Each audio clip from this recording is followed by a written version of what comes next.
Assalamualaikum warahmatullahi wabarakatuh. Cek. Alhamdulillahi rabbil alamin. Muhammadinil Mustafa wa ala alihi wa sahbihi ahli sidqi wal wafa. Subhanaka antana innaka antal alimul hakim wa tub alaina innaka antat tawwabur rahim. Rabbi shrah li sadri wa yassir li amri wahlul 'uqdatam min lisani yafqahu qawli, amma ba'du. Hadratal muhtaramin, para masyayikh, para kiai, senior kaula Kiai Mustamar Marzuki, yang saya tadi agak kaget, loh kok ada anggota hadroh di sini gamnya sama.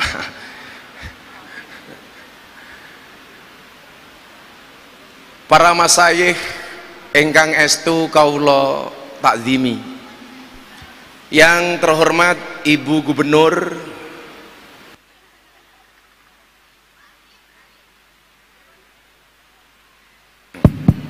cek yang mudah cek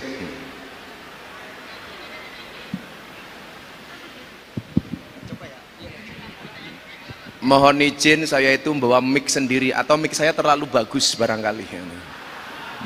Cek hati lagi. Cek Ibu Nur yang saya muliakan, yang saya hormati, mudah-mudahan Allah jagai.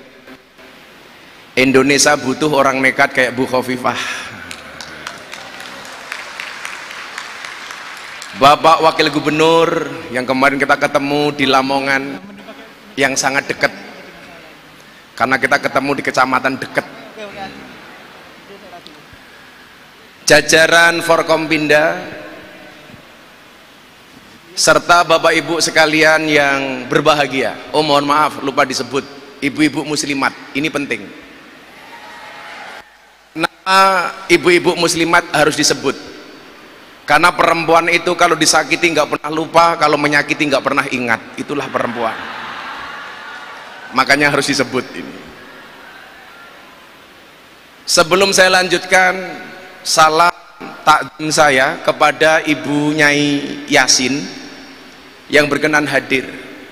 Flashback Pak Kiai Mustamar, tahun 86, usia saya baru 5 tahun. Saya diajak sowan abah saya ke Mbah Yasin Blitar. Saya sampaikan cerita ini kepada Ibu Gubernur. Satu saat ketika Mbah Yasin Blitar turun dari panggung pengajian, sebagaimana yang kita mafhumi, Mbah Yasin adalah macan panggungnya Jawa Timur. Kalau bahasanya Mbah Dimyati Rois Kendal, beliau mengatakan di masanya Mbah Dim itu adalah orang yang menghidupkan, nyuwun sewu, Mbah Yasin itu adalah orang yang menghidupkan malam Lailatul Ijtima' Nahdlatul Ulama. Beliau mampu menghadirkan ribuan orang di setiap kajiannya. Pas kula sowan mriko Kiai, turun dari panggung, Mbah Yasin ngelus-ngelus sirah kula. Saya pegang nyamati. Coba yang salah mic-nya apa servernya? Tobat. Cek. Kok ada? Cek. Panitia. Inilah bedanya sound system sama cewek. Sound system diragati okeh ketok wujute, cewek diragati okeh dipek kancane.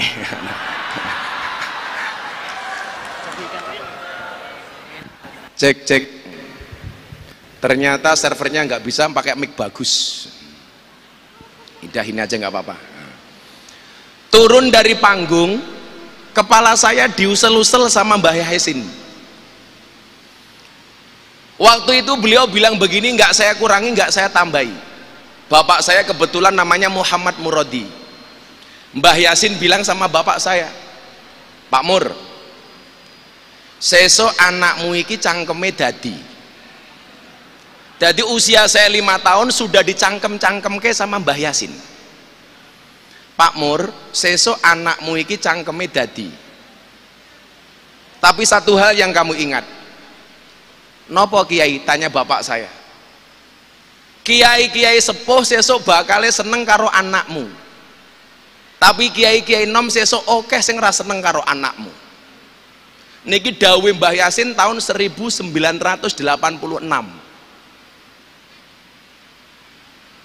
Dan subhanallah, kayaknya nyata Pak Kiai Marzuki. Saya hampir dengan semua kiai sepuh yang ada di Indonesia, insya Allah saya dekat. Sang pembela saya di saat saya sedih, Maulana Habib Lutfi bin Yahya, Mbah Dim Kendal, Al-Maghfurullah Mbah Yaidin Ploso. Sebelum beliau meninggal telepon saya diminta untuk sowan ke Ploso. Le kuwi Reneo, aku kangen. Sampai Ploso, saya dikasih sarung BHS-nya beliau yang sudah dipakai 2 tahun. Le sarungnya nggih awakmu. Wonten dawuh napa, Abah? Beliau menyampaikan kepada saya, jajal kue cerita, jarene kue wingi bar nambani Mbah Dim Kendal. Tadi ceritane Bu Gubernur, Mbah Dim itu sudah sakit 14 hari nggak keluar dari kamar. Gus Alam putra beliau telepon saya nangis, Gus Miftah jenengan didawi ibu kapure sowan teng Kendal. Wonten dawuh napa Gus? Abah niku pun 14 dino mboten medal kamar, mboten dahar, mboten kersa teng rumah sakit. Sapa ngerti jenengan tindak mriki, Abah mari. Lah kula takon, apa hubungannya Mbah Dim sakitnya dengan saya? Gus Alam jawab, Mbah Dim itu hampir setiap hari nonton YouTube-nya Gus Miftah. Mila kula kadang-kadang mikir, waduh lak Mbah Dim mirsani kula pas saya misuh gek kepiye? Saya itu berusaha Pak Kiai, kalau ngaji nggak misuh, tapi malah diseneni karo sing ngundang. Haulnya Mbah Yai tambak beras, wonten Bu Gubernur, enten Pak Kiai. 40 menit saya ngaji sama sekali nggak misuh. Didatangi sama Kiai Hasib, beliau marah sama saya.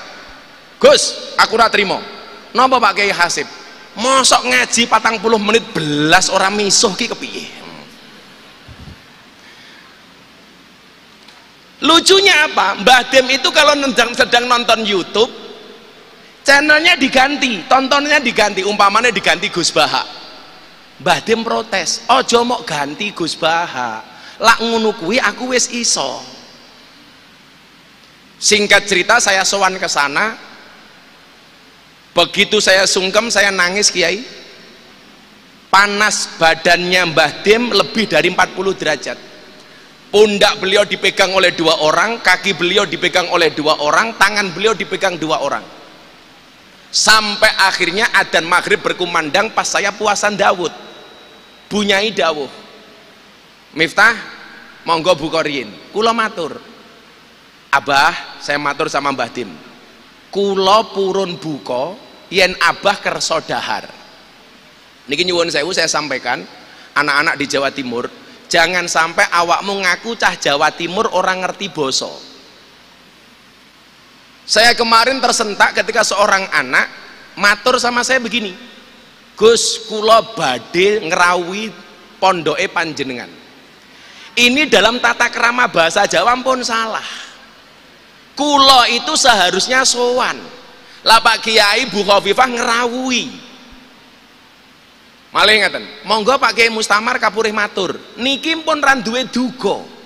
monggo Pak Kiai Mustamar paring pangandikan atau paring dawuh. Saya matur Pak Kiai Mustamar dawuh, Bu Khofifah paring pangandikan. Sing lucu, kula badhe dawuh monggo jenengan mang matur. Niku padha karo kula badhe sare jenengan mang micek. Iki pun salah niki.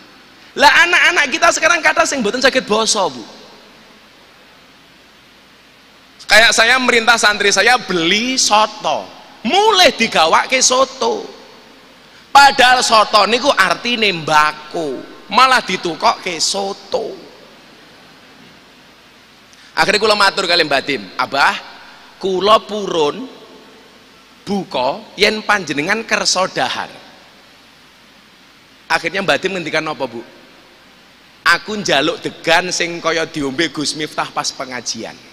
Kok degan ku ilang? Oh ono. Yang mempopulerkan di panggung ngunjuk degan niku kula, Pak. Kiai-kiai ngunjuk degan niku kula pertama kali. Akhirnya Mbak Dim ngunjuk. Saya buka puasa, saya makan, saya minum es buah, Mbah Dim dawuh, aku pengen es buah. Jam 7 malam saya sholat di kamarnya Mbah Dim, 7:30, panasnya turun dari 40 menjadi 36 derajat. Dan alhamdulillah Mbah Dim sehat waras dugi dinten menika. Jenengan mangdongake Mbah Dim. Saya kemudian jadi ingat napa ingkang dingendikake kali Mbah Yasin niki wau. Sesuk anak mumur cangkeme mandi. Kiai-kiai sepuh bakale seneng kali bocah niki. 2001 saya viral pengajian, mohon maaf, memberikan ceramah di gereja Penjaringan Jakarta Utara. Saya dihujat sampai trending di Twitter 1 minggu. Miftah kafir. Saya jawab, ra masalah, sahadat meneh.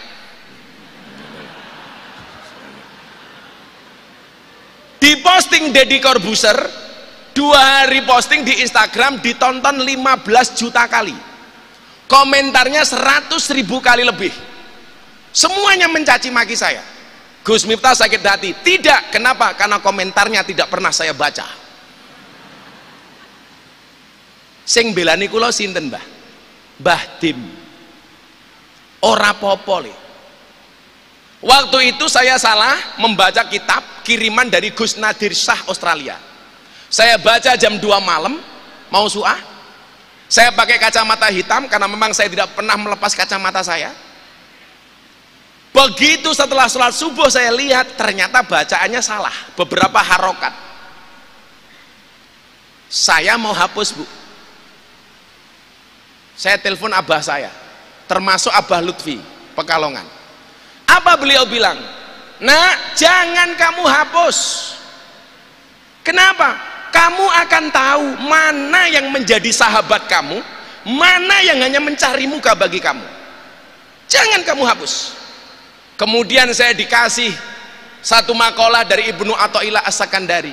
La tashab man la yunhiduka haluhu wa la yadulluka 'alallahi maqaluhu. Janganlah bersahabat dengan orang yang tidak membuat kamu menjadi terengginas, menjadi giat, menjadi rajin, dan tindakan-tindakannya tidak menjadikan kamu dekat dengan Allah. Maka Ibu, saya itu hampir sebulan terakhir wirawiri Jakarta Surabaya lebih dari 10 kali. Saya turun berangkat dari Soekarno-Hatta, turun di bandara Surabaya lebih dari 10 kali. Dalam rangka nopo? Kulo sowan-sowan kiai, pados sahabat. Karena apa? Khairul ashabi mayadulluka alal khairi. Sebaik-baik sahabat adalah yang menunjukkan kamu atas kebaikan. Kalau saya sering bilang sama anak PMII, apa bedanya teman, pacar, dan sahabat? Teman adalah 1000 orang yang datang di saat kamu senang. Pacar, 1 orang yang membuat kamu melupakan 1000 orang. Tapi yang kita cari bukan teman, yang kita cari bukan pacar, tetapi yang kita cari adalah sahabat. Siapa itu sahabat? 1 orang yang tetap bertahan di saat 1001 orang meninggalkan Anda. Dan alhamdulillah kula kata sahabat yang Jawa Timur, Bu. Soale kula laire nyuwun sewu teng Lampung tapi darah getih kula niki getih Jawa Timur. Ketika kemudian saya dibully gara-gara nyuwun sewu bacaan kitab saya salah, Mbah Dim dawuh, "Le, wong ngalim kuwi penting tapi orang jamin." Lah didelok sangka ngalime, luweh ngalim adoh Pak Kiai Mustamar, tapi jadwal ngajine akeh Miftah. Mbah Dim niku ngendikan ngeten kalih kula, rungokno ya Le. Qalilum minal yaqin khairum min kasirim minal ilmi wal amal. Yang kamu punya itu sedikit nak, tapi manfaat. Daripada kemudian orang yang punya banyak tapi nggak manfaat. Kemudian saya dikasih kaedah, kullasai'in idza kasura rakhusa illal adaba. Segala sesuatu kalau jumlahnya banyak pasti murah kecuali adab. Kiai ki akeh le, tapi sing ora ngalim kaya awakmu ki jarang. Berarti kowe ki antik, barang longko, yen longko regane larang. Kiai niku kathah, tapi sing gelem ngurusi lokalisasi sedikit. Namung Miftah. Kula tahun 2002 men mlebet teng Doli. Tahun 2000 sudah masuk di lokalisasi Sarkem.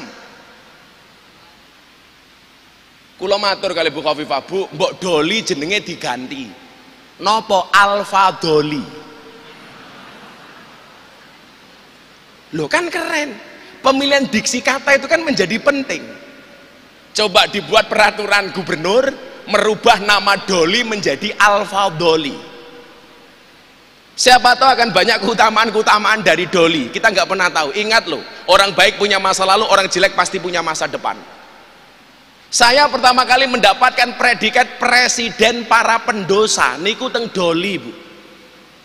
Mila saniki kathah mobil gambare Gus Miftah teng dalan truk ana tulisane presiden para pendosa niku pertama kali teng Doli Surabaya. Mila kula matur kali Pak Kiai, 3 bulan yang lalu saya mendapatkan 3 penghargaan dari Leprit, Lembaga Prestasi Indonesia dan Dunia, dalam 3 kategori. Yang pertama lelang belangkon termahal di dunia. Saya menjual belangkon, saya sumbangkan untuk Muktamar NU di Lampung. Belangkon 90.000 terjual 900 juta. Niki belangkon nih. Yang kedua, saya dapat penghargaan sebagai dai yang paling istiqomah pengajian di lokalisasi, 22 tahun. Istiqomah berat Gus, berat. Kalau istiqomah pasti berat, karena kalau ringan namanya istirahat. Untuk istiqomah selama 22 tahun ini nggak susah, nggak ringan. Banyak cobaan. Kenapa kalau cobaan banyak? Iya, karena kalau sedikit namanya cobain. Kayak kula wingi dicurhati kali mbak-mbak artis, Gus, kenapa sih rumah tangga kok rumit? Saya mau cerai sama suami saya. Kebetulan Kiai NU sing iso mlebu teng artis-artis salah satunya saya. Gus, rumah tangga saya mau berantakan. Kenapa rumah tangga rumit? Iya mbak, rumah tangga pasti rumit karena kalau sederhana namanya rumah makan. Nah, yang ketiga, saya dapat penghargaan sebagai selebriti yang paling banyak gambarnya dilukis di bokong truk. Ada 300 truk lebih yang bokongnya digambar Gus Miftah. Yang paling menyedihkan setunggal Pak Kiai Mustamar, mobil tangki sedot WC gambarnya Miftah, quote-nya nggak asik, bokongmu adalah rezekiku. Maka malam hari ini perkenankan saya Pak Kiai, Bu Gubernur, untuk memotivasi anak-anak muda di Jawa Timur. Jangan sampai karena kamu dianggap tidak alim membuat kamu tidak percaya diri atau insecure. Saya dulu sekolah di pondok 1 kelas 40 orang. Yang tidak diajari ngaji cuman saya sendiri. Tapi dari 40 orang itu nyuwun sewu sing dadi kiai nggih kula dhewe. Sing paling orang alim. 40 teman saya yang ngalim, yang ngaji kitab, nggak ada yang bikin pesantren, Bu. Saya yang tugasnya tabarukan dengan kiai malah punya pesantren. Hidup orang goblok.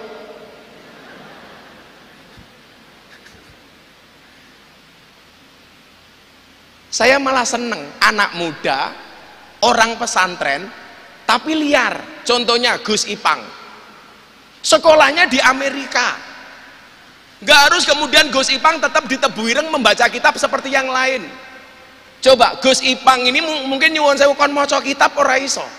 Tapi beliau ini penasihat menteri 2, bahkan Menko. Penasihatnya Gus Ipang.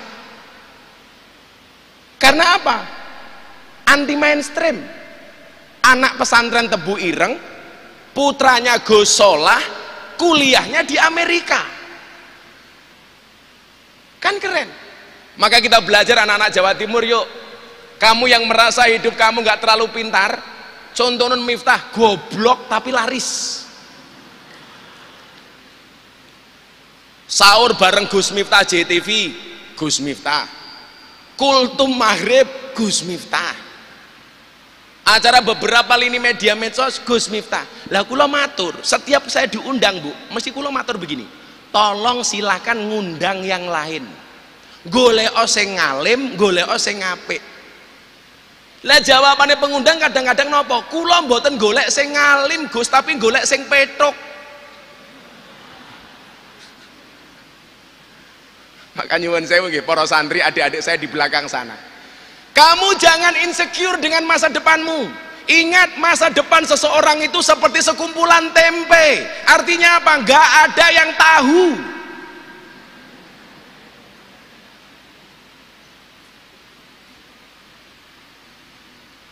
Saya mencatat beberapa ayat Quran yang kaitannya dengan semangat anak muda. Adik-adikku yang ada di sini, ingat hari ini kita sudah masuk era Society 5.0. Jangan sampai kita ketinggalan zaman. Kalian semuanya punya medsos, tapi please gunakan medsos kamu dengan bijak. Medsosmu adalah harimaumu. Postinglah yang penting, jangan yang penting posting. Salah satunya apa? Latas habman layun hiduka haluhu.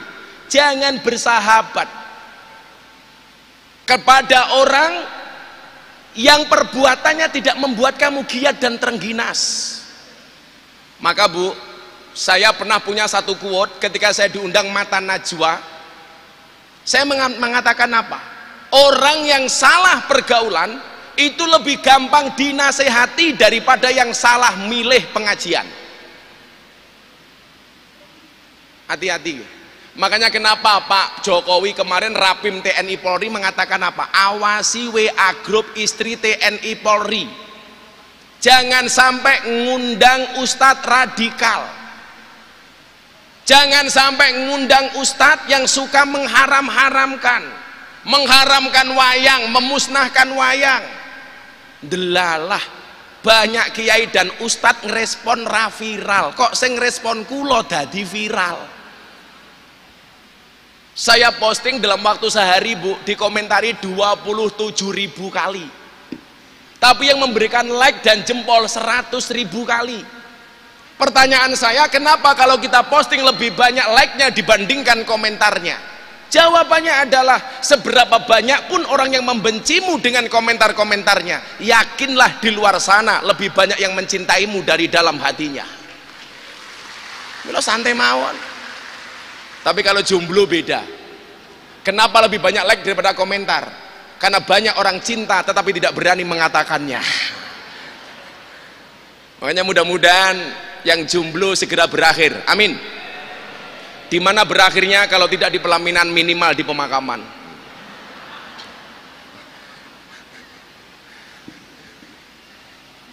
Saya hanya akan mengambil 4 ayat malam ini, akan saya sampaikan secara sederhana dan singkat. Ayat Al-Quran yang berkaitan dengan anak-anak muda. Mudah-mudahan besok yang kaya di Jawa Timur tidak hanya Mas Tomli Wafa. Amin. Mudah-mudahan semua anak-anak di Jawa Timur besok mempunyai masa depan yang lebih baik. Amin. Bermimpilah dalam hidup, jangan hidup dalam mimpi. Hidup di dunia memang tidak semudah membolak-balikkan tangan, tapi yakinlah dengan tangan kita bisa membolak-balikkan dunia. Kalau ada orang mengatakan mimpimu terlalu besar, katakan kepada mereka, bukan mimpiku yang terlalu besar, tapi pikiran kalian yang terlalu kecil. Bapak Ibu yang saya muliakan, yang pertama, Quran surat Yusuf ayat 33. Di situ menceritakan tentang keteguhan Nabi Yusuf alaihissalam. Ketika Yusuf berkata, wahai Tuhanku, penjara lebih aku sukai daripada memenuhi ajakan mereka. Jika aku tidak engkau hindarkan dari tipu daya mereka, niscaya aku akan cenderung untuk memenuhi keinginan mereka, dan tentu aku termasuk orang yang bodoh. Ayat ini berkaitan kali nopo ketika Nabi Yusuf alaihissalam diajak untuk melakukan tindakan senonoh oleh Siti Zulaiha. Nabi Yusuf menolak. Artinya apa? Pemuda itu harus teguh pendirian. Saya dulu berangkat ke Jogja Kiai, nggak disangoni duit, namun disangoni satu nazom, kalamuna lafdun mufidun kastakim. Nah, kata abah saya, iling-ilingin kalimat iki, kalamuna lafdun mufidun kastakim. Saya batin kuliah butuh sangu, kok mung disangoni kalamuna mufidun kastakim. Ini ki maksudnya nopo? Ternyata yang diinginkan abah saya cuma satu. Nak, dimanapun kamu berada, kalam kalimatmu harus berfaedah. Set, akhirnya saya sampai Jogja, nggak kuat ngekos Kiai. Saya jadi James Bond di kota Yogyakarta, jaga masjid dan kebon. Yogyakarta mayoritas Muhammadiyah. Mudah-mudahan malam ini saudara-saudara kita Muhammadiyah ada yang datang dan melihat. Mungkin ada pengurus daerah Muhammadiyah yang datang. 4 tahun setengah Pak saya tinggal di masjidnya Muhammadiyah. Ada masalah Gus? Tidak ada. Masalahnya hanya satu, gara-gara saya tinggal di masjidnya Muhammadiyah saya kurus. Berat badan saya hanya 40 kilo. Napa kula melu Muhammadiyah kurus? Mergo Muhammadiyah belas ratau ana selametan. Serana mangan-mangan belas nih. Enten kanca Muhammadiyah teng mriki. Begitu saya menikah tahun 2004 2005, kembali ke lingkungan orang NU karena istri saya orang NU. Berat badan saya langsung naik 108 kilo. Napa kula melu NU lemu? Soale wong NU titik-titik mangan, yasinan mangan, tahlilan mangan, solawatan mangan, mujahadahan mangan, istighosahan mangan, tanggane lara njaluk didongake mangan, sing lara mati mangan meneh 7 dina gitu. Nganti rupane kaya besek kabeh niku. Mongan mangan.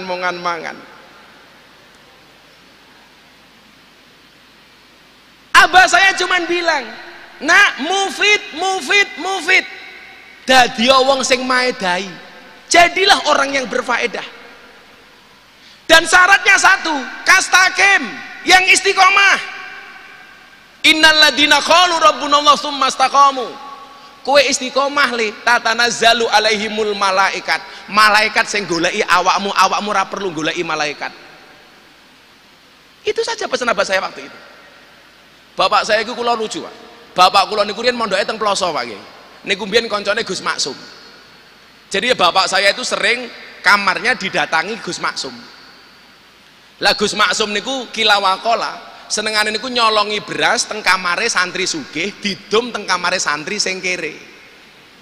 Satu ketika nggawa beras teng sarunge Gus Maksum, berase niku kecer-kecer ning dalan. Abah kula matur, Gus, niku lho berase kecer-kecer. Napa jawabane Gus Maksum? Ora apa-apa Mur, sing krungue keduman apa meneh sing kelewatan. Niku Gus Maksum. Pesan beliau cuman itu, mufidun, tapi ingat le, istiqomah, kastakim. Begitu saya viral tahun 2018, bapak saya telepon lagi Bu. Beliau mengatakan apa? Lirraf'i wan nasbi wajarrin nasolah ka'arif bina nina fa innanan linal minah. Kula mikir meneh iki maksude apa? Biyen kula kuliah disangoni kalamun lafdun mufidun kastakim, sakniki kula kondang bapak kula ngomong dawuh lirraf'i wan nasbi wajarrin nasolah ka'arif bina fa innanan linal minah. Kula mikir meneh aku ora tau ngaji alfiyah. Akhirnya kula ngen-ngen, Kenapa beliau mengatakan lirofi wan nasbi wajarin nasolah untuk saya? Dadio koyo domirna. Dia konsisten, nggak berubah ketemu rofa, nggak berubah ketemu nasob, nggak berubah ketemu jer, tetap menjadi na. Saya nggak mau kamu berubah nak, tetaplah menjadi domirna. Lirofi, ketika kondisi kamu di atas, ingat siapa kamu, dari mana kamu berangkat. Ketika keadaan nasob sedang-sedang saja, kamu nggak usah terlalu susah. Bahkan ketika kamu dalam keadaan jer di posisi terendah, kamu nggak usah sakit hati nak. Mila nyuwun sewu, bulian cacian ke saya bu, kulo belas ratau loro hati. Karena saya punya prinsip, ketika ada orang membicarakan keburukanmu, tersenyumlah. Kenapa? Karena keburukanmu saja diperhatikan, apalagi kebaikanmu. Gagah. Jadi izin komandan, saya nggak pernah sakit hati. Karena bapak saya pesan itu. Nah, kondisi kamu marfu, tetap kamu miftah. Kondisi kamu mansub, tetap kamu miftah. Kondisi kamu majrur, tetap kamu miftah. Jangan berubah. Oh siapa? Makanya coba anak-anak ya, konco-konco Jawa Timur, qalilum minal yakin khairum min kasirin minal ilmi wal amal. Miftah niku mboten sinten-sinten. Tapi kalau kemudian Allah menghendaki, Allahumma la mani alima ataita wala mu'tiya lima mana'ta wala yang faudal jad mingkal jad. Lah Allah duwe kuwasa ngopo? Balik teng dawe Mbah Yasin mau, bocah-bocah nom oke sing seneng karo anak mumur. 2018 saya dimasukkan ke grup WA Asparagus Jogja Jawa Tengah. Sebulan saya dimasukkan di grup WA Kiai, saya dikeluarkan dari grup WA. Komentarnya apa? Miftah tidak pantas berada di grup WA ini. Kulo ditokke. Kulo lara ati mboten, malah saya bersyukur alhamdulillah. 2019 tanggal 21 Juni Deddy Corbuzier masuk Islam di pondok saya kembali dimasukkan ke grup WA. Langsung saya pamit, mohon maaf Miftah tidak pantas di grup ini, mohon izin untuk meninggalkan grup, gantian tak bales gue aku.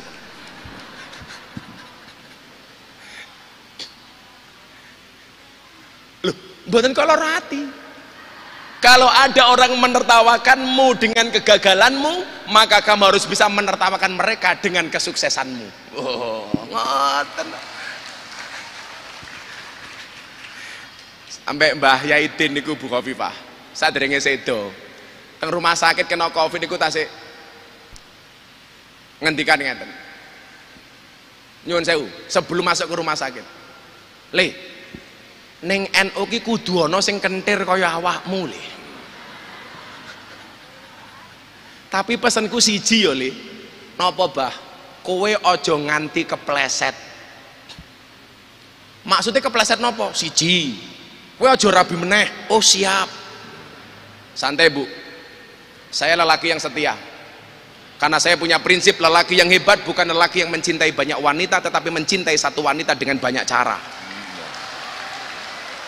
Kenapa saya ngomong seperti itu? Karena direkam kamera.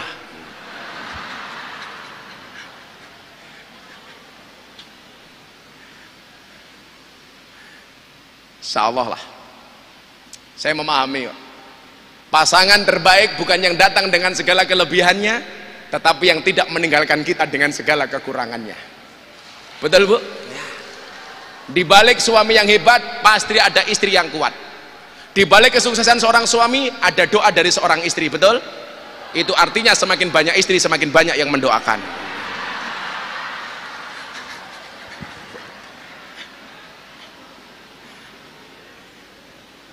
Ora mungkin ra wong lanang iso ngalahke wong wedok niku ora mungkin. Seorang laki-laki berani menghadapi ribuan ekor lebah untuk membawa sebotol madu, tapi seorang laki-laki tidak berani menghadapi seorang istri untuk membawa seorang madu, betul? Betul. Kalau ibu-ibu tanya sama saya apa bedanya madu yang asli sama madu yang palsu, gampang. Madu taruh di atas meja dirubung semut, palsu, berarti ada indikasi gula. Madu taruh dalam botol digoyang-goyang dia kocak, palsu, berarti ada air di dalamnya. Madu bawa pulang istri marah, asli. remuk. Kula guyon kali bojo kula, Bu. Bun, saya itu manggil istri, kula niku kali bojo kula mung guyon tok nggih. Ora tau serius belas. Bojo kula niku ahli selawat. Istri saya divonis kanker, 3 tahun meninggal dunia, kata dokter. Waktu itu nyuwun sewu kula mboten wong terkenal, tak antemi niku Pak Wagub doktere. Dia bilang apa? Gus, mohon maaf, ini kansernya parah. Mungkin hanya bertahan 3 tahun. Pas saya mau ulang tahun JTV di Tuban. Kalau saya waktu itu burang orang viral, mau tak wetakin gitu dokter. Istri saya itu ketika dioperasi tasbihnya nggak bisa lepas, tetap cetak-cetik maca sholawat. Sampai selesai operasi, tasbihnya tidak lepas.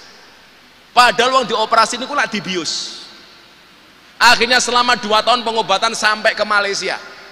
Saya bilang sama dia, silakan kamu berangkat ke Malaysia. Niat kamu nggak usah berobat, jalan-jalan dan shopping saja. Ini tak kasih ATM, tapi tidak saya kasih pinnya.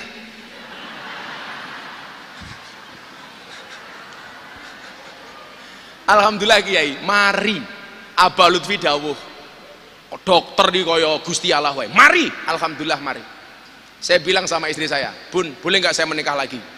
Emangnya Abah kerso? Ya ora. Nunggu takdir. Saya bilang, kalau seandainya saya pengen menikah lagi, saya pengen menikah cewek Arab. Kenapa bah? Karena kalau istrinya marah serasa mendengarkan tartil Quran. Wah, ewek sadaqallahul adzim gitu. Jadi kelingan ceritanya Gus Dur Kiai. Gus Dur niku pas zaman Orde Baru diawasi sama intelijen. Pas rapat sama Kiai, Gus Dur diawasi Intel. Akhirnya Gus Dur bilang, Pak Kiai mulai sekarang karena kita diawasi Intel, tolong ngomongnya pakai bahasa Arab. Akhirnya para Kiai takallum bil lughatil arabiyyah. Begitu intelnya pulang ditanya sama komandannya, jenderal, apa tadi hasil rapat para kiai? Izin komandan melaporkan, aman, karena para kiai hanya saling mendoakan.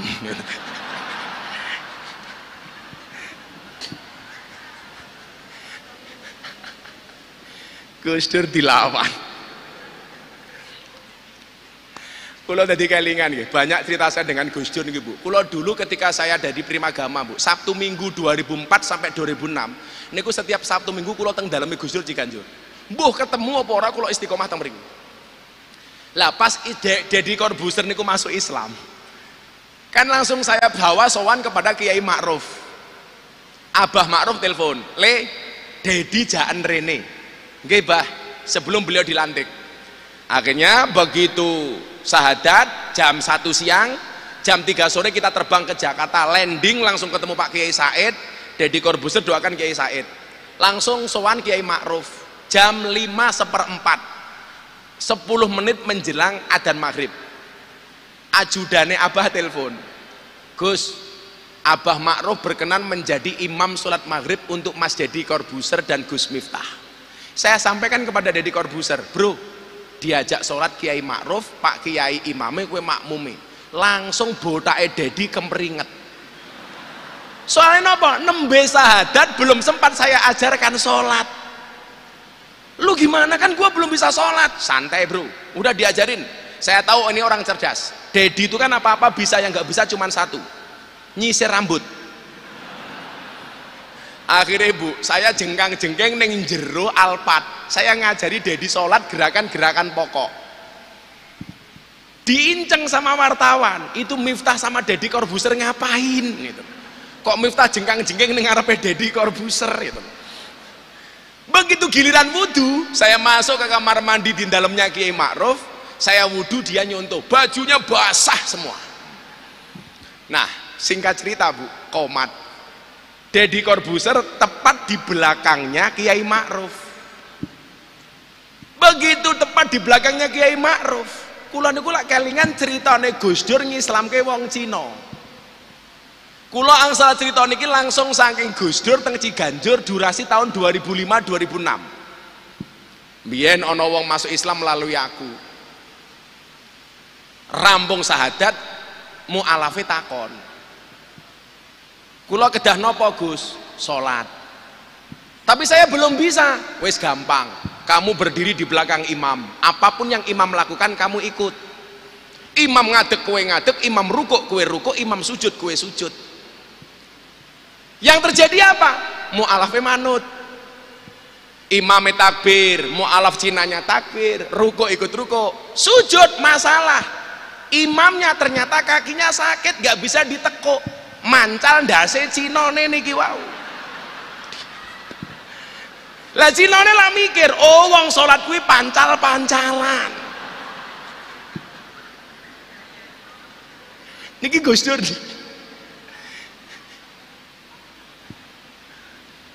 Wekdal sak monten kula kelingan enten asistene Gus Dur ingkang saking Jepara napa kudus nggih, jenenge Ghazali napa sinten lali kula.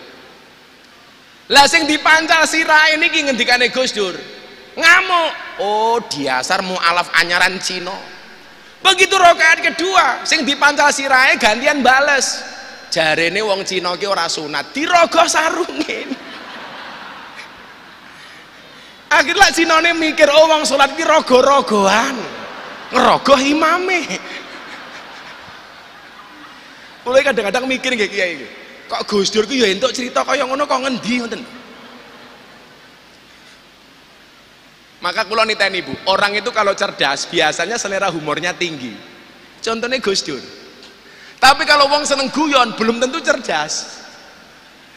Maka saya bilang, orang yang matanya tidak bisa melihat tetapi hatinya terang di Indonesia itu ada dua. Satu Gus Dur, nomor dua si buta dari gua hantu. Wah niku. Mila begitu mau kula munggah panggung, gawa tongkat ibu-ibu bengok, wow si buta dari gua hantu. Nih. Yang pertama ayat ini, qala rabbi sijnu ahabba ilayya mimman yad'unani ila akhiril ayah, berkaitan dengan keteguhan Nabi Yusuf alaihissalam. Maka yuk anak-anak muda yuk, punyalah pribadi yang tangguh dan teguh. Jangan insecure, jangan minder, jangan underestimate. Yes we can, kita pasti bisa. Allah menciptakan hambanya, gak ada yang gak bisa apa-apa. Falikulli syai'im maziyah, semua orang punya kelebihan. Yakin. Maka saya bilang, jika kamu terlahir tidak menjadi orang yang kaya dan cerdas, maka jadilah orang yang kreatif dan pekerja keras. Di era Society 5.0 ada 4C yang harus kita mampu. C pertama, creativity. Anak-anak harus kreatif. Mas Tomlin loh nggak berhenti berkarya, maka lumrah kalau kaya. Dan ingat, anak muda itu banyak gak karya, bukan banyak kaya. Sukses itu melalui banyak proses, bukan melalui banyak protes. Kalau dulu Bung Karno bilang, berikan kepadaku 10 pemuda maka akan aku guncangkan dunia. Sekarang boten Bu, berikan kepadaku 10 pemuda maka akan aku jadikan ganteng-ganteng serigala.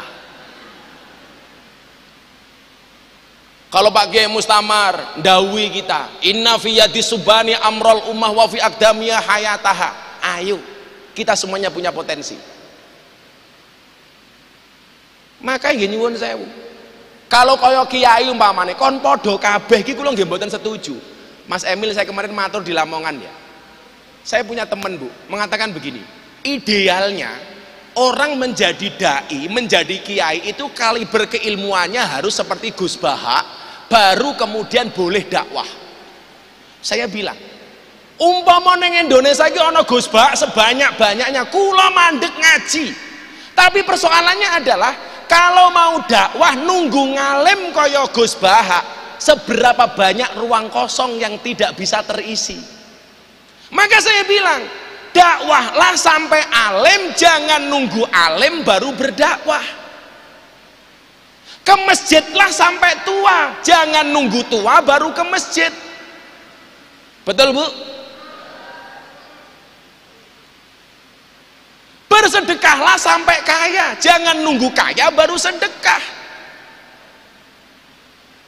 Beribadahlah sampai ikhlas, jangan nunggu ikhlas baru beribadah. Ikhlas itu seperti keset. Maksudnya apa? Diinjak-injak tetap welcome. Sangel. Nggak ada manusia terlahir bodoh, ini nggak mungkin. Kok Allah kok dzalimen? Pasti mempunyai spesifikasi kemampuan yang berlainan. Maka anak kula dulu dimarahi sama gurunya gara-gara apa? Anak saya nggak bisa mengerjakan matematika. Anak kula niku nyuwun sewu, ulangan matematika soal 10 Kiai, salah kabeh. Kiai ini nyuwun sewu, gurune arep nyeneni ora wani wong anake kiai. Akhirnya gurune kula telepon, "Pak Guru, kalau mau marah silakan datang ke pondok. Saya juga pengen tahu anak saya salahnya di mana." Begitu datang ke pondok, anak saya ditanya, "Mas, kenapa kemarin ujian matematika soal 10 salah semua, nggak ada satupun yang benar?" Anak kula jawab, "Mohon maaf Pak Guru, kenapa semuanya salah, nggak ada satupun yang benar? Karena kebenaran itu hanya milik Allah." "Betul lanjutkan." Aku anakku, aku raisen aku.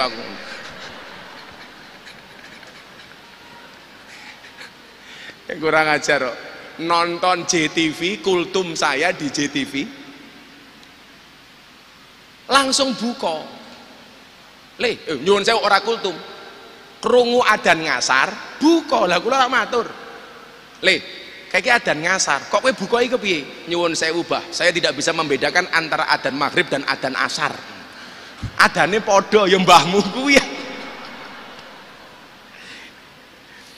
Maka yang pertama, ayo teguh pendirian seperti domirna. Mau ketemu rofa tetap na, mau ketemu nasab tetap na, mau ketemu jer tetap na. Insya Allah akan banyak orang-orang hebat lahir dari Jawa Timur, amin. Tentunya nyuwun sewu, nggak akan mudah perjalanannya, akan banyak yang menjatuhkan kita. Kaya niku lho Kiai, begitu kula salah maca kitab, kanca-kancane dhewe kabeh nyerang kula sak modare. Maka Habib Lutfi ngomong kali dawuh kali kula ngeten, bukan masalah beda pendapat tapi karena beda pendapatan. Niku lho bedane kiai karo pengacara nih. Pengacara niku masalah dadi duit, kiai duit dadi masalah. Biasanya ngoten niku biasanya. Jadi lah pengacara niku masalah dadi duit, kiai duit dadi masalah. Siapapun yang berusaha menjatuhkan kita memang sudah posisi mereka di bawah kita. Maka santai mawon, keteguhan Nabi Yusuf ayat kedua, surat Al-Kahfi ayat 60. Wa id qala Musa li fatahu la abrahu hatta ablugha majma'al bahraini au umdiya hukubah. Ayat ini ceritanya tentang nopo? Dan ingatlah ketika Musa berkata kepada pembantunya, "Aku tidak akan berhenti berjalan sebelum sampai ke pertemuan dua laut, atau aku akan berjalan terus sampai bertahun-tahun." Nabi Musa mengajarkan kepada kita untuk kerja keras, kerja cerdas, kerja ikhlas. Napa bedane? Kerja keras hanya akan mampu membuat bertahan hidup. Kerja cerdas membuat kita menikmati hidup. Kerja ikhlas membuat kita mensyukuri hidup. Kerja keras, kerja cerdas, kerja ikhlas yang dicontohkan oleh Nabi Musa alaihissalam.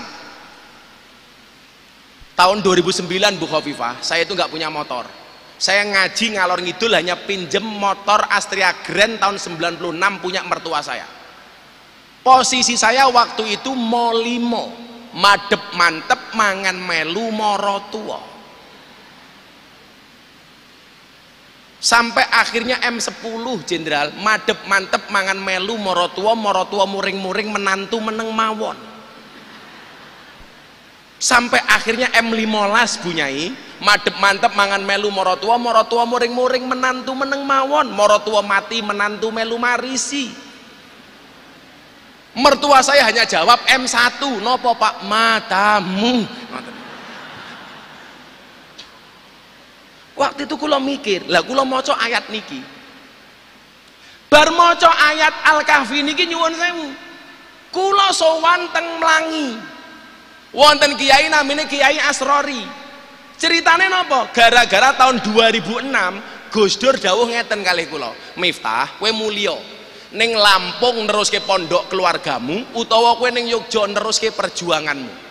Padahal kula mboten nate cerita kalih Gus Dur bilih saya punya tanggungan di lokalisasi. Gus Dur bilang, "Pulang ke Lampung, ngelanjut ke pondok keluarga, atau pulang ke Jogja melanjutkan perjuanganmu? Kula matur, kan saya kepala cabang Primagama, Gus. Gus Dur jawab, Miftah, rezekimu manggone ning bokong.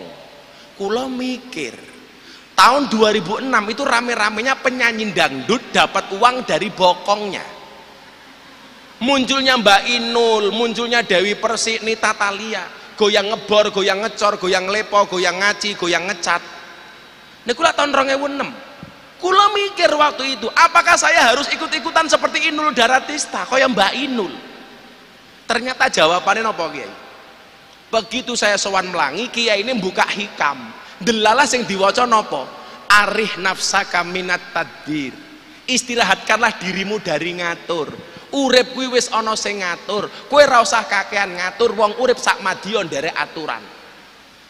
Mikir lagi saya. Ya Allah. 2009 belum punya motor, masih ikut morotuo. Berangkat lagi ngaji, ngrungokke. Yang dibaca sama kiainya apa? Kulo kelingan betul itu. Santriku, beliau bilang, ijtihaduka fima duminalaka wa taqsiruka fima tuliba minka dalilun alang timasil basirati minka. Kesungguhanmu di dalam mengejar sesuatu yang telah Allah jaminkan untukmu, dan kelalaianmu terhadap sesuatu yang belum Allah jaminkan untukmu, dalilun alang timasil basirati minka, merupakan tanda bukti telah mati mata batinmu. Kula kaya dikamplengi niku, Bu. Ya Allah, dunia yang telah Allah janjikan masih saya kejar mati-matian. Akhirat yang belum Allah jaminkan, kenapa tidak saya kejar mati-matian? Akhirnya kula mulih niku mikir ngeten, numpak pesawat, kula diundang ngaji teng Jakarta numpak pesawat. Lah iya, naik pesawat yang tidak kenal dengan pilotnya, tidak kenal dengan pramugarinya, kita nyaman, duduk anteng. Pramugari ngomong nopo mawon awake dhewe manut. Cuaca buruk, tolong kembali ke kursi. Jangan masuk toilet dulu. Tegakkan sandaran kursi, buka jendela, manut. Padahal kita tidak pernah kenal dengan pilot dan pramugarinya. Persoalannya adalah naik pesawat yang tidak kenal dengan pilot dan pramugari, kita nyaman. Kenapa hidup di dunia yang kenal dengan siapa pemilik dunia kita tidak pernah nyaman? Mati mata batinmu. Nangis kula. Ayo bocah nom-nom. Saya betul-betul nangis Pak waktu itu. Kok sampai koyo ngene? Akhirnya apa? Saya minta sama Allah perbaiki semua amalan. Masih belum diangkat derajatnya oleh Allah. Saya mulai putus asa. Delalah. Begitu buka hikam, ketemu jawabannya. La yamuddu ta'akhuru amadil ata'i ma'al ilhai fid du'a mujiban liya'sika. Fahuwa duminalaka al ijabah. Janganlah karena keterlambatan pemberian Allah kepadamu menjadikan kamu berputus asa. Fahuwa utawi pun Gusti Allah duminalaka al ijabah, dia yang menjamin doa-doamu untuk dikabulkan. Fil waqtil ladzi yurid, di waktu yang Allah kehendaki. La fil waqtil ladzi turid, bukan di waktu yang kamu kehendaki. Pun akhirnya waktu itu, Bu, saya punya quote. Apa quote-nya? Pantaskanlah amalmu di hadapan Allah, maka Allah akan memantaskan hidupmu. Bojo kula niku nyuwun sewu, gempa bumi Bantul niku mung duwe celengan isine 700.000. Begitu gempa bumi sing digoleki pertama ora anake, celengane. Mergo mung duwe duit 700.000 niku tok.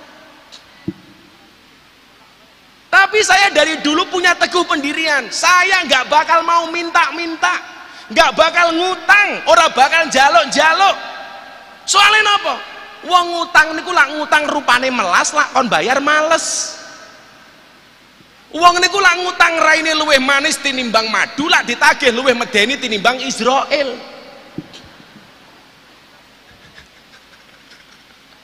Nggih, Kiai.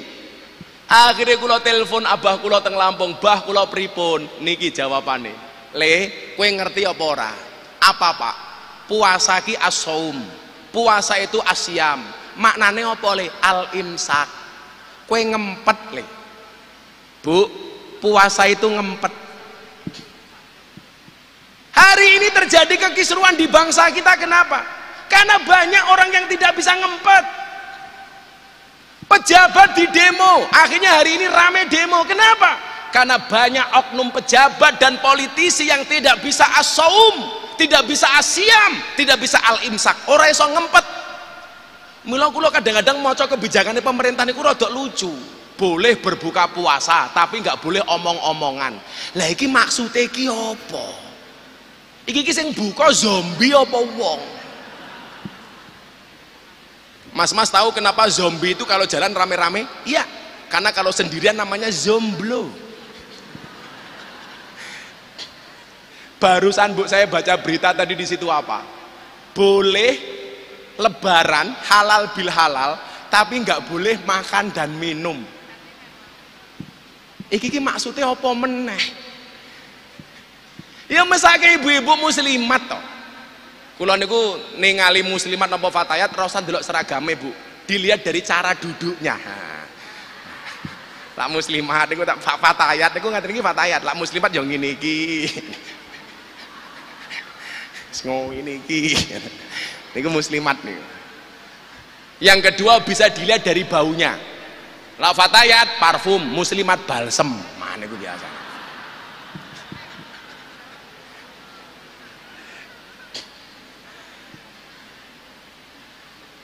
Solusi bangsa ini hari ini apa? Al-imsak, ayo ngempet. Pejabat ngempet, jangan membuat kebijakan yang kontroversi. Mbok yo wis lah. Rakyat sudah terlalu susah. Nggak usah buat kebijakan yang enggak, ngempet. Rakyat ayo ngempet. Boleh demo nggak masalah, tapi dengan etika, jangan ngawur, jangan membabi buta. Untuk yang sering demo kemudian mencaci maki pemerintah, lihat ceritanya Khalifah Harun ar-Rasyid. Harun ar-Rasyid itu presiden tahu salah, bahkan sering didatangi sama ulama keras. Dia mengatakan apa? Inni nasihun lak, wahai Harun ar-Rasyid, saya punya nasihat untuk Anda. Famusadidun alaika, tapi mohon maaf, nasihat saya keras. Fala tajidanna fi nafsika alayya sayyan, tolong Anda jangan marah sama saya. Kira-kira begitulah. Apa jawaban Harun ar-Rasyid? Innallaha ta'ala qad arsala man huwa khairum minka ila man huwa syarrum minni. Sesungguhnya Allah pernah mengutus orang yang lebih baik dibandingkan Anda. Ila man huwa syarrum minni, kepada orang yang lebih jelek dibandingkan saya. Maksudnya sinten? Pernah mengutus orang yang lebih baik dibandingkan Anda, Harun dan Musa. Ilaman huwa sarumini, kepada orang yang lebih jelek dibandingkan saya. Siapa? Fir'aun. Tapi apa pesan Allah kepada Harun dan Musa? Harun, Musa, kalau kamu memberikan nasihat kepada Fir'aun, fakulalahu qaulal layyina, ngomong sing ngalus. Pak, Bu, Fir'aun niku ngaku Gusti Allah. Allah ngutus Harun dan Musa untuk memberikan nasihat kepada Fir'aun. Itu saja nggak boleh ngomong kasar. Pertanyaannya, nopo Pak Jokowi niku luwih elek tinimbang Fir'aun? Nopo Kiai Ma'ruf niku luwih elek tinimbang Fir'aun? Kok kita mencaci maki tanpa etika? Loh, Fir'aun niku nyuwun sewu, Pak. Ana rabbukumul a'la, aku Tuhanmu yang paling tinggi. Fir'aun niku tahu selilitan, Allah langsung ngutus malaikat dandani untune Fir'aun. Malaikatnya takon, Gusti, napa kok kula kedah dandani untune Fir'aun? Malaikat, untune Fir'aun ke dandanono sing apik. Mosok ngaku Gusti Allah kok cangkeme sliliten. Niku mawon kita nggak boleh ngomong kasar kok. Masa umpamane Bu Khofifah ada kebijakan salah titik demo kok ngomongnya sing kotor. Apa Bu Khofifah niku luwih ino tinimbang Fir'aun? Niki prinsip. Kalau kita tidak bangga dengan pemimpin kita, bagaimana dengan orang luar kepada pemimpin kita? Kan ngoten. Nomor loro, nomor telu, rampung bar niki telu wae. Mau panjang mau pendek sama-sama gak jelas. Ono Pak Latif kok. Pak Latif ini Pak Dirlantas ini kawan saya dulu dari Dirlantas Yogyakarta. Siap Dan? Saya bilang polisi di Indonesia itu udah baik Dan. Yang jelek cuma satu, polisi Ciluba. Lampu merah menggok moro-moro, iya, awas ya. Ono ngono kuwi Dan kurang ajar. Kula tahu ya, nggo helm komplit arep makan ngaji nggo sarung, kok ngek. Kan kalau belok kiri itu beberapa pilihan alternatif. Turn left go ahead, belok kiri jalan terus. Atau belok kiri ikuti lampu. Lah, kadang-kadang tulisan karena nggak mesti seperti itu dimanfaatkan oleh oknum polisi. Teman-teman lantas itu. Begitu menggok ngeng. Iya. Ciluk bang. Pernah Bu? Pernah.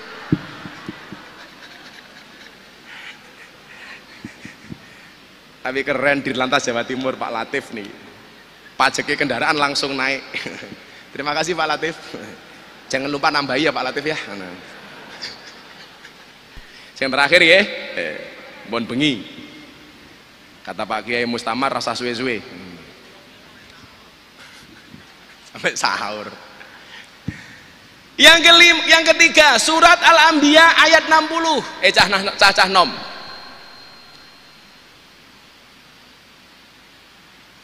Qalu sami'na fatayadkuruhum yuqalu lahu Ibrahim. Mereka yang lain berkata, kami mendengar ada seorang pemuda yang mencela berhala-berhala ini, namanya Ibrahim. Ketika Ibrahim gebuki berhala itu dia masih di usia muda. Ayat ini memberikan isyarat bahwa pemuda seharusnya menjadi seseorang yang berani menumpas kebatilan, menegakkan kebenaran. Sebagaimana Nabi Ibrahim muda berani menumpas berhala dan menunjukkan kepada masyarakat atas kebenaran Tuhan. Pertanyaannya adalah piye carane duwe anak kaya Ibrahim? Nah niki mbiyen ijazah Mbah Yasin teng bapak kula yang disampaikan kepada saya, pengen dadi wong gede syarate ana 3. Oh niki. 1 tirakat, 2 ziarah, nomor 3 sedekah. Niki kula angsal saking bapak kula saking Mbah Yasin. Tirakat, ziarah, sedekah. Tirakat niku bentuke napa? Bangun malam. Tirakat niku bentuke napa? Poso sunah. Tirakat niku bentuke napa? Kathah wirid, kathah zikir. Terutama ibu-ibu. Alhamdulillah Bu, saya nggak menyombongkan istri saya. Istri saya minimal sehari membaca sholawat 15.000 kali. Tak keloni gitu bojoku selawatan sallallahu alaihi Muhammad sallallahu alaihi Muhammad. Bojoku lho 15.000. Mila bojoku lho niku diwayu angel. Ha selawate luwih kathah tinimbang kula kok. Lah anak kula turu diselawati kali bojo kula, cekel sirahe dilus-lus Allahumma sholli ala sayyidina Muhammad wa ala ali sayyidina Muhammad. Muga-muga anakku soleh Al-Fatihah ping 100 Fatihah. Bojo kula kan cerewet, turu tak cekel cangkeme Allahumma sholli ala sayyidina Muhammad wa ala ali sayyidina Muhammad. Muga-muga bojoku cangkeme ra cerewet Al-Fatihah. Jenengan mang prakteke, Pak. Kok di Fatihah tetap cerewet, tambahi Yasin sak tahlile. Rampung. Bu nggih tirakat. Saya mengatakan onone Bu Khofifah niku dadi gubernur. Selain beliau hebat, mesti mergo tirakate wong tuane.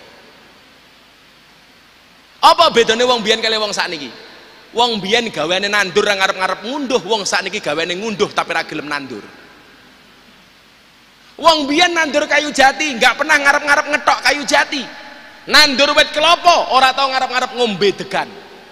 Beda kali wong sakniki, gaweane ngetok kayu jati, ora gelem nandur jati, gaweane ngombe degan, ora gelem nandur kelapa. Sinten? Kula. Lah wong biyen niku Pak Wagub, gaweane nandur ngarep-ngarep ngunduh. Sing gelem ngunduh ra gelem nandur niku ana 3. 1 maling, 2 pemborong, 3 codot. Dadi lan jenengan gelemane ngunduh ra gelem nandur berarti kelasmu kaya codot. Tirakat. Mila ibu-ibu ditambahi tirakate mumpung Ramadan. Nomor 2, ziarah. Ziarah niku artinya mengunjungi. Ziarah kepada yang hidup untuk minta didoakan. Kula ziarah sowan Pak Kiai Marzuki, Pak Kiai tulung kula didongake. Ziarah kepada yang mati mendoakan. Maka saya dari dulu nggak pernah setuju kalau bahasa ziarah kubur diganti wisata religi. Iki bahasa apa? Ibu-ibu muslimat ajeng sowan Gus Dur ning Tebu Ireng ngene Gus Ipang. Kok nganggo bahasa wisata religi? Ora pantes. Nganggo bahasane Kiai Al-Muhafadzah alal Qadimi Sholeh. Napa Bu? Ziarah. Guayane wisata religi, begitu mulih karo bojone assalamualaikum papa. Iya mamah. Lalah yu mamah kok tungkae meletek-meletek to yu. Biasa mawon. Sing terakhir, sedekah. Inna auliya Allah la yanalu mir rahmatillahi wa sa'ata ridwani bi kasratil ibadah walakin yanaluha bi sakhawatin nafsi wal istihanati anid dunya. Sesungguhnya para wali-walinya Allah diangkat derajatnya oleh Allah, mendapatkan rahmat dan ridhonya Allah bukan karena banyaknya ibadah, tetapi karena banyaknya sedekah.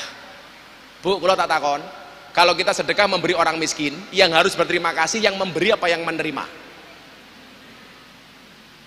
Yang harus berterima kasih yang memberi atau yang menerima, Pak? Rata-rata jawabannya yang menerima. Anda salah. Kalau kita memberi kepada orang miskin, yang harus berterima kasih yang memberi, bukan yang menerima. Kenapa? Karena pemberianmu kepada si miskin hanya menyelamatkan dunianya si miskin, tetapi doanya si miskin kepada si kaya menyelamatkan akhirat si kaya. Maka yang harus berterima kasih yang memberi, bukan yang menerima. Maka mudah-mudahan Allah Subhanahu wa taala menjadikan putra-putri kita generasi yang dzurriyyatan thayyibah, soleh solehah. Amin Allahumma amin. Terakhir Bapak Ibu, tetaplah bersabar dengan semua keadaan. Belajarlah dari sabarnya orang berpuasa. Orang berpuasa itu haus, lapar, dahaga. Kenapa dia bisa bersabar? Jawabannya adalah, kenapa orang berpuasa walaupun haus, lapar, dahaga dia bisa bersabar? Karena orang berpuasa yakin adzan maghrib pasti datang. Karena yakin adzan maghrib pasti datang. Artinya apapun masalah kita, kenapa harus bersabar? Karena yakinlah solusi dari Allah pasti akan datang. Gembok tidak pernah dibuat tanpa kunci, masalah tidak pernah dibuat tanpa solusi. Mudah-mudahan bermanfaat. Wa'alaikum minkum. Assalamualaikum warahmatullahi wabarakatuh.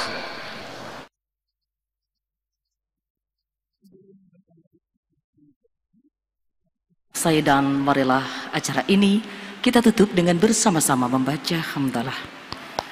Kami ucapkan terima kasih kepada Bapak Ibu para tamu undangan yang telah hadir di Masjid Nasional Al-Akbar Surabaya dalam rangkaian acara Malam Peringatan Nuzulul Quran 1443 Hijriah. Mudah-mudahan Allah senantiasa memberikan rahmatnya kepada kita semuanya. Wallahul muwaffiq ila aqwamit thoriq. Wassalamualaikum warahmatullahi wabarakatuh.